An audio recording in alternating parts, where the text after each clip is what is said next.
Hello વિદ્યાર્થીઓ, સ્વાગત છે તમારી ચેનલની અંદર. તો આજના વિડીયોમાં આપણે વાત કરવાની છે કે ભાઈ જે રેવન્યુ તલાટી છે અને જે ડીવાયએસઓ છે એનું મેરિટ કેટલે રહી શકે એની ડિસ્કસ કરવાનું છે આપણે. મેઇન તો રેવન્યુ તલાટીનું બધાને ઉત્સુકતા હોય કેમ કે એની એક્ઝામ વહેલી છે, તો પછી એમાં આપણે મેરિટ પ્રિડિક્શન મળીએ તો ખબર પડે કે કેટલાય તૈયારી કરવી અને ક્યારે આપણે ક્વિટ કરી દેવું કે આગળની તૈયારી બીજી ચાલુ કરી દેવી.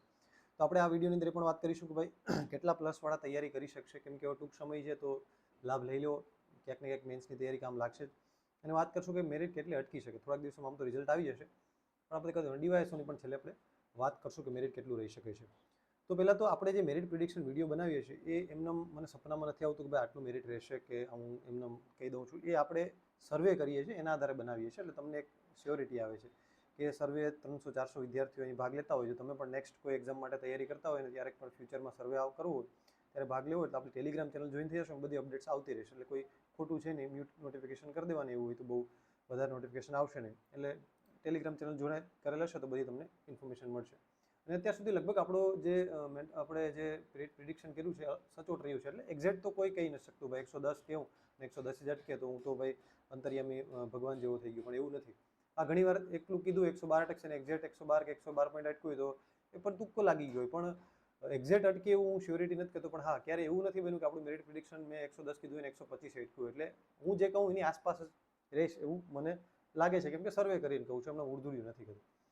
તો આપણે રેવન્યુ તલાટી માટે કહીશ. અને અમુક પ્રેડિક્શનમાં હું એમ કહીશ કે આમાં હું શ્યોરિટી નથી કહી શકતો, કેમ કે જેવા રિવ્યૂ જેવું મતલબ કે સર્વે આવ્યું છે એના પરથી હું કહું છું. અને મારા મિત્ર સર્કલે જેણે આપેલ છે એને પણ હું કહું છું, કેમ કે જે ઘણા સમયથી તૈયારી કરતા હોય અને જે ઘણીવાર એક્ઝામ આવતા હોય એમાં કોઈકમાં સિલેક્ટ થઈ ગયા, કોઈકમાં રહી જતા હોય, તો એક આઈડિયા આવે. તમે 5 વિદ્યાર્થી એવા લઈ લો ને કે જે સરખા તૈયારી કરે છે, તો આઈડિયા આવે છે કે ભાઈ આ દર વખતે એકાદ માર્ક રહી જતો, તો આ એક વિદ્યાર્થી છે તો એ દર વખતે એને મેરિટથી 10 માર્ક વધારે હોય, એના પરથી એક આઈડિયા આવી જાય છે. તો પહેલી વાત કરીએ આપણે જનરલ મેલની વાત કરીએ. ઓલમોસ્ટ આમ તો 12-15 હજાર જણા વિદ્યાર્થી લેવાના છે, એટલે એ પ્રમાણે આપણે મેરિટની વાત કરશું.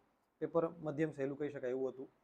તો જનરલ મેલની વાત કરીએ તો આપણે રહેશે 118થી 120 આસપાસ મને લાગે છે. આ બે કીધું છે, આમાં પ્લસ માઇનસ તમે કરી લો, પણ ઓલમોસ્ટ તમારે 120 પ્લસ જનરલ મેલ થતા હોય તો તૈયારી ચાલુ કરી દેવી જોઈએ. હું તો કહું 118 પ્લસ થતા હોય, 115 પ્લસ થતા હોય તો તૈયારી તો કરવી જ જોઈએ.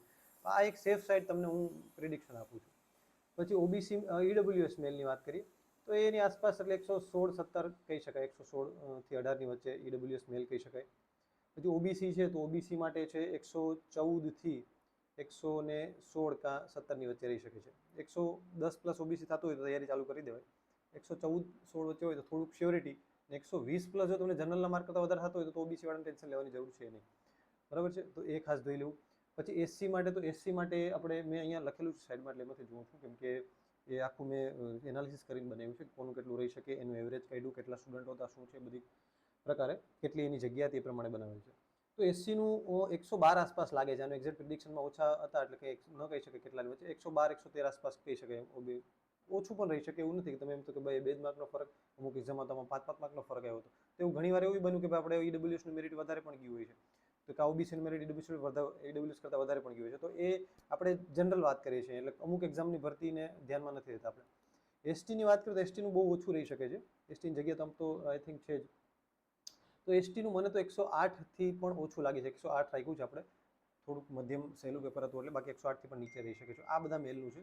હવે વાત કરીએ ફિમેલની વાત કરીએ તો જનરલ ફિમેલની વાત કરીએ આપણે તો જનરલ ફિમેલ છે એ 112 પ્લસ તો સેફ છે. બરાબર. ઓબીસી માટે 108ની આસપાસ સેફ છે. એસસી માટે 106, 105, 106 સેફ છે. એસટી માટે 100 આસપાસ સેફ છે. તો આ મેરિટ પ્રિડિક્શન છે, આવું છે.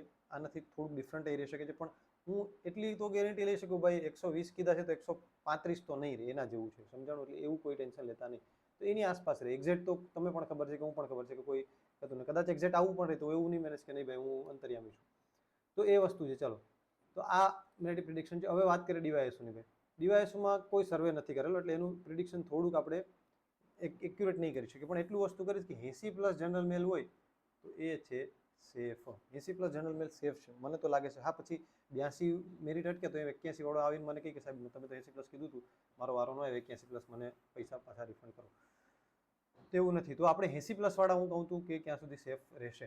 80 પ્લસ ડીવાયએસઓમાં સેફ છે મને શ્યોરિટી લાગે છે, કેમ કે મેં પોતે એક્ઝામ આપેલ છે, એટલે તો આમાં વધારે શ્યોરિટીથી કહીશું. આમાં ઓબીસી એસી ને એટલું સરખું જ રહેતું હોય, 80 આસપાસ જ રહેતું હોય છે. જનરલ જેટલું જ ઓબીસી એસસીનું રહેતું હોય છે. ફિમેલમાં તમે જે પાસ રિઝલ્ટ બન્યું એમાંથી થોડાક એનાલિસિસ કરી લેવું, કેમ કે આમાં પણ આપણે પાસ રિઝલ્ટ પરથી જોઈએ કે ફિમેલનું એટલે 4-5 માર્ક આસપાસ ઓછું રહેતું હોય તો 74-75 આસપાસ ફિમેલનું આપણે ગણી શકીએ. આનાથી પણ ઓછું કદાચ મે બી રહી શકે છે.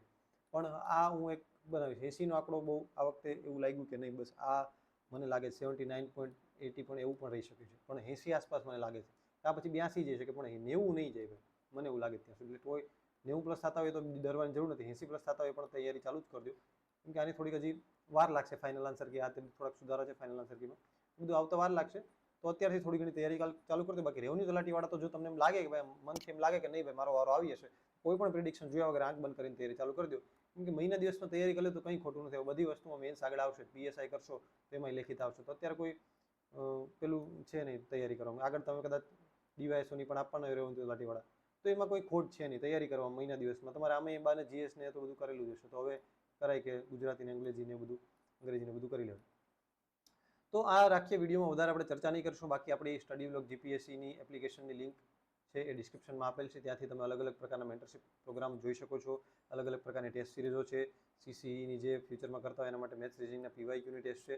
તો આ બધી વસ્તુ તમે ચેકઆઉટ કરી શકો છો. એકદમ મસ્ત સરસ મજાની બધી આપેલી છે. અને પ્લસ આપણા મેન્ટરશિપ પ્રોગ્રામમાં ઘણા બધા વિદ્યાર્થીઓ જોડાયેલા હોય છે, ઘણા બધાને સારા માર્ક્સ પણ થાય છે એની અંદરથી. અને ખૂબ અત્યાર સુધીમાં આપણા 1000+ સ્ટુડન્ટ એવા થયા છે કે જે મેન્ટરશિપ પ્રોગ્રામ આપણી જોડેથી લઈ ચૂક્યા છે. તો એ તમે પણ ચેકઆઉટ કરી શકો, એપ્લિકેશન ડાઉનલોડ કરી શકો છો. એમાં કોઈ ફ્રી ઓફ કોસ્ટ ડાઉનલોડ કરવું, બરાબર. તો અહીંયા સુધી વિડીયો રાખીએ, નેક્સ્ટ વિડીયોની અંદર મળીએ. ત્યાં સુધી all the best, good night.